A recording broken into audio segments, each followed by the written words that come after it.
Good afternoon. Good afternoon. I have such an honor and a privilege to be sitting here next to these two amazing women. I know both of them personally, and I hope at the end of 20 minutes you will, as well as I do, learn what makes them so incredible. And so with that, a quick vocal cord warm-up exercise just to get us started. There's a lot that you guys have in common, and there's a few things that we can compare and contrast. And so Dalila, starting with you, both of you are new to your roles. And when you're new to your role, I think it creates an opportunity to drive impact. So as you introduce yourself, share what you're doing, and as you came in new, what are some of the new things that you're thinking about? Got it. Well, first, thank you, Zeev, for allowing us to grace the stage today. I consider myself a little bit of an SIS veteran. Definitely. But more importantly, I'm excited to be home. So I'm from the south side of Chicago. South side, in the house today, all right?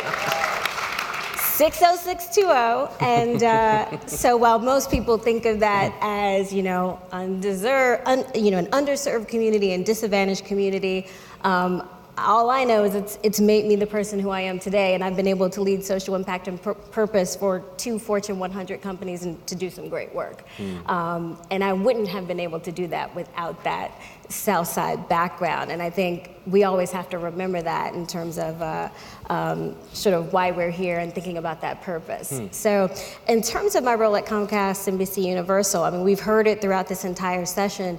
Corporations have to think about what are they uniquely positioned to do well. And this past year, I've been learning all of that and all of what makes Comcast NBCUniversal great. I think it's amazing the reach we have, just unequaled in so many different ways between NBC, Universal Studios, DreamWorks, Illumination, our Universal theme parks. We're designed to build some of the best engaging content in the world, and we have an excellent technology platform to deliver that as well. So thinking about all of that and sitting with all of that, just trying to make sure that we're pulling all those resources together to drive social impact. So a lot of that for us has been around digital literacy, but we don't believe that's the end of it. So connection is just a starting point. We really want to be in a position where we can empower communities to use technology to do great things. So digital equity is certainly a space where we want to go. Wow, great answer. Jackie, same question for you. So also fairly new to your role. New creates a new opportunity. So tell us a little bit about how you're thinking in your new position. Yeah, new does create a new opportunity, particularly when it's a 126-year-old company and you change in the narrative around how giving is done to solve social issue. Been here a little over a year, so a year and a half, and my immediate objective is to shift from galas and fundraisers and check writing and a confetti-style approach to grant making to creating systemic social impact. So getting the company to think differently around what is giving, what's your motivation for showing up in a particular community, what's your intent, how do you plan to make an impact, who do you want to be known for within the community.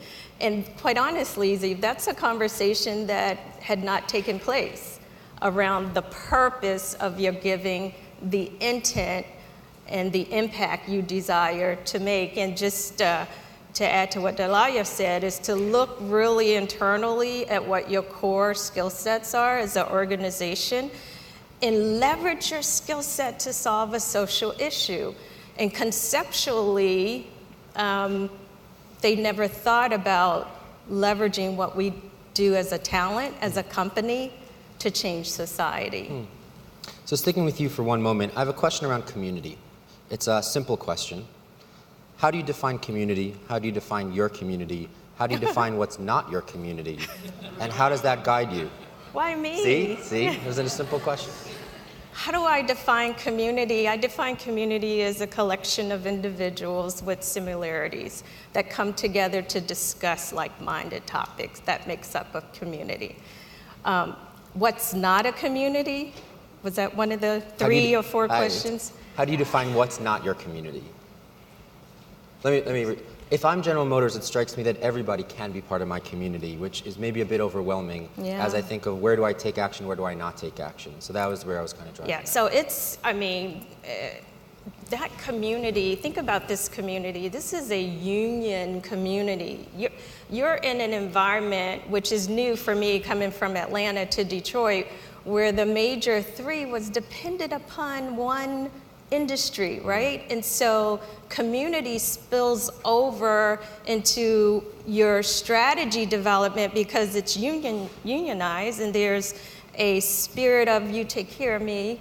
We are in relationship. There's a spirit of entitlement. That's the collective family, right? So everybody works there. Folks grew up there. They have tenure. You're talking average employee, 30, 40 years.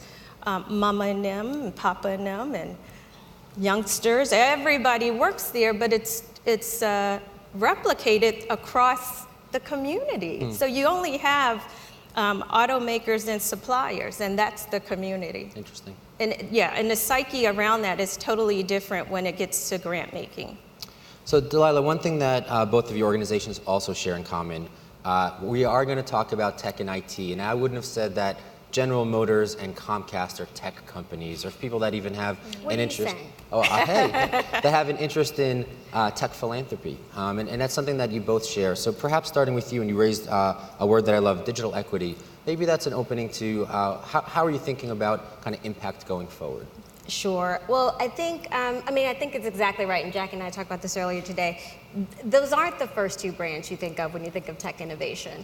But let me just talk to a couple of things we're doing. I mean, we talked about disintermediation this afternoon. One of the things we're doing is we launched a new B2B platform, basically called Machine Q. I don't know how many of you are familiar with it, but it's all about civic tech. So essentially, this network that we're opening up to developers and technologists to essentially connect a network of sensors so we can do things like energy efficient lighting. Some Penn students jumped on and developed a product that detects bridge stability. We feel like that's the one thing holding America back in terms of driving civic tech and building smart cities forward. That's not something people naturally associate with Comcast, but we're the only company that has an open tech product, service, network that's doing that, and I think that's amazing. We also have a $20 million fund supporting minority entrepreneurs that are focused on media and entertainment and connectivity. We have accelerators that do that. So I think we haven't always done a great job telling that story, but it's amazing to think of how many innovations and patents we own as a company.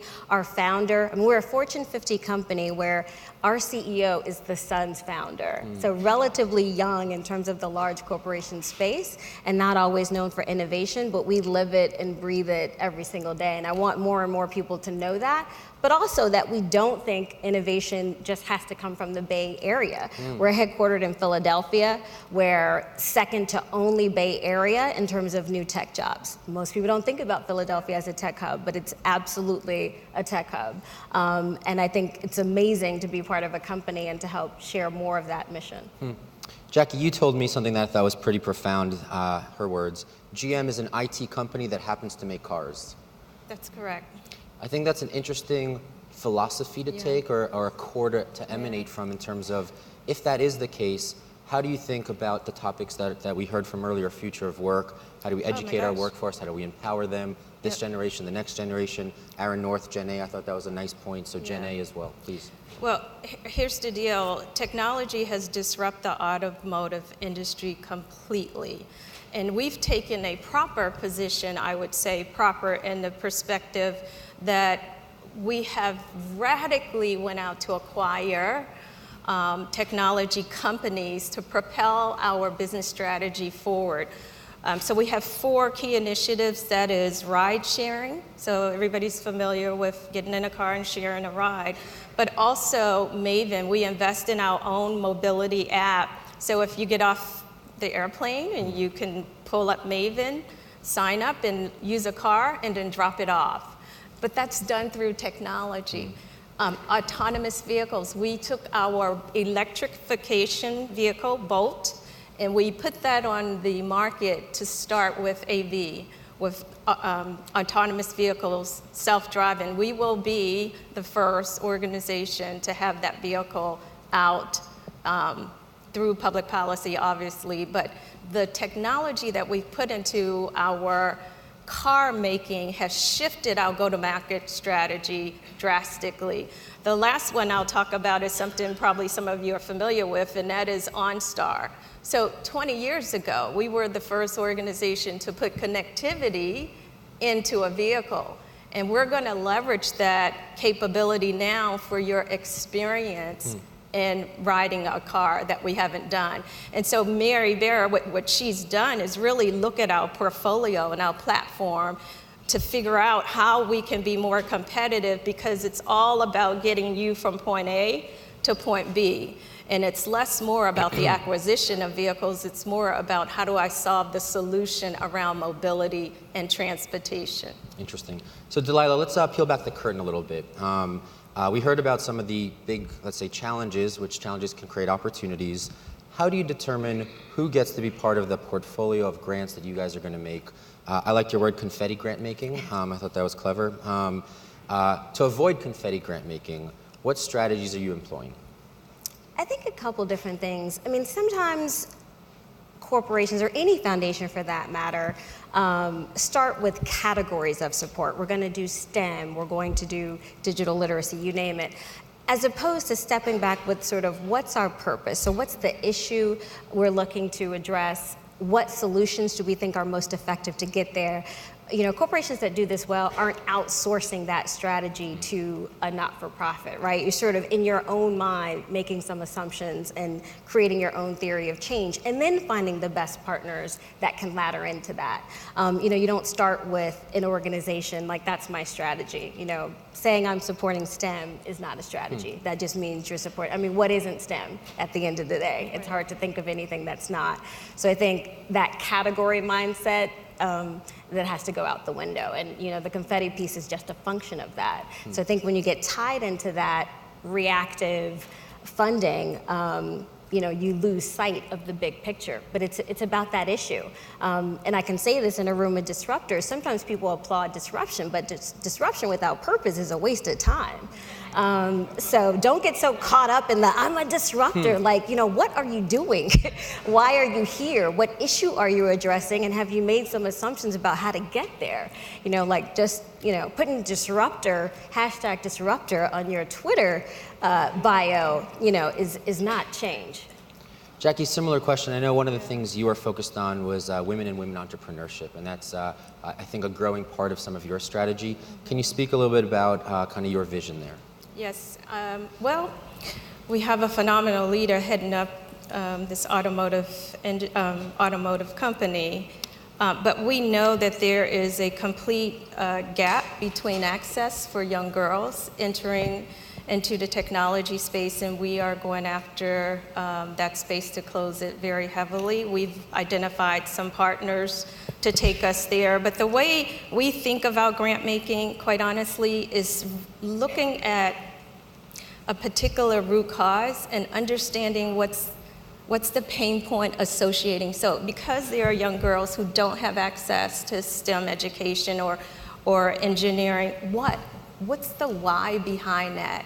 And through research, we've uncovered specifically social outcomes that we want to drive around persistence, around presence, and around achievement. And so we partner with organizations that can quite honestly move the needle in those three areas so that we level the playing field or widen the pipeline.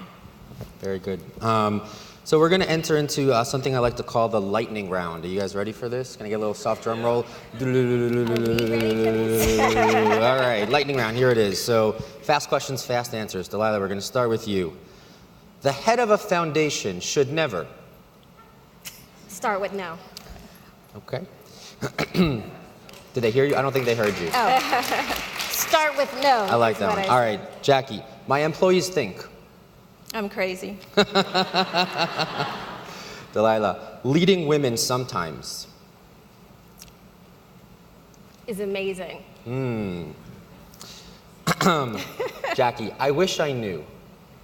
What I didn't know. Dalila, my kids. Love me. Aww. Jackie, my parents. I adore. A slower question. I wish that there were more women of color in this room today. Although I definitely applaud Zeev for having us both here. This whole session has been jam-packed with women of color, so kudos, but there are not enough of us here today. Jackie, my board hates it when I take money away from them. Great, that was a good lightning round. Thank you both for playing, that was awesome. So that was a minute, that was good. All right. So we have a couple more minutes left, but I want to ask now a couple slower questions. So Dalila, in all seriousness, as we think about this group and this audience, I think the potential for impact and change is enormous, and I know you feel the same. What do we want everyone in this room to do? How do we actually make that happen? I think, you know, we've heard it between the past couple of days, just recognizing that we all do operate in bubbles as much as we try not to.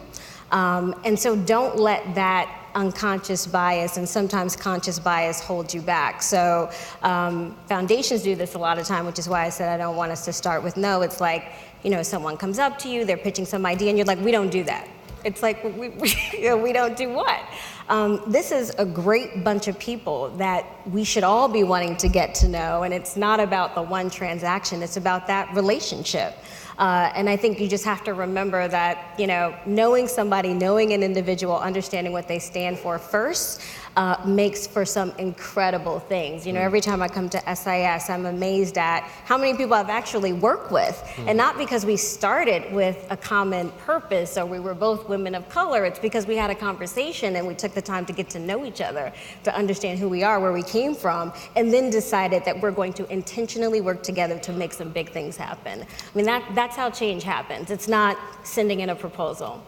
And Jackie, staying on that theme for a moment in terms of partnerships and collaboration, for those in the room that are thinking, maybe I could collaborate or partner with GM, what advice do you have? What pathways might they engage with in terms of fostering that kind of opportunity? That's a great question, because oftentimes you get the knock on the door for partnership and folks have not prepared.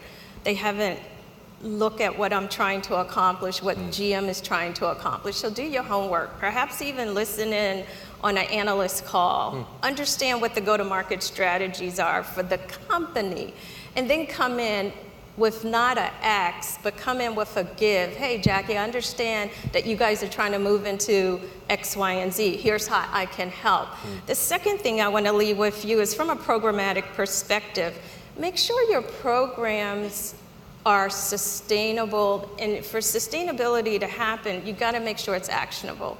You got to make sure it's achievable and that you can measure what the impact. I mean, I think we rush out with a concept, but we haven't logically thought through the implementation and how does this become sustained.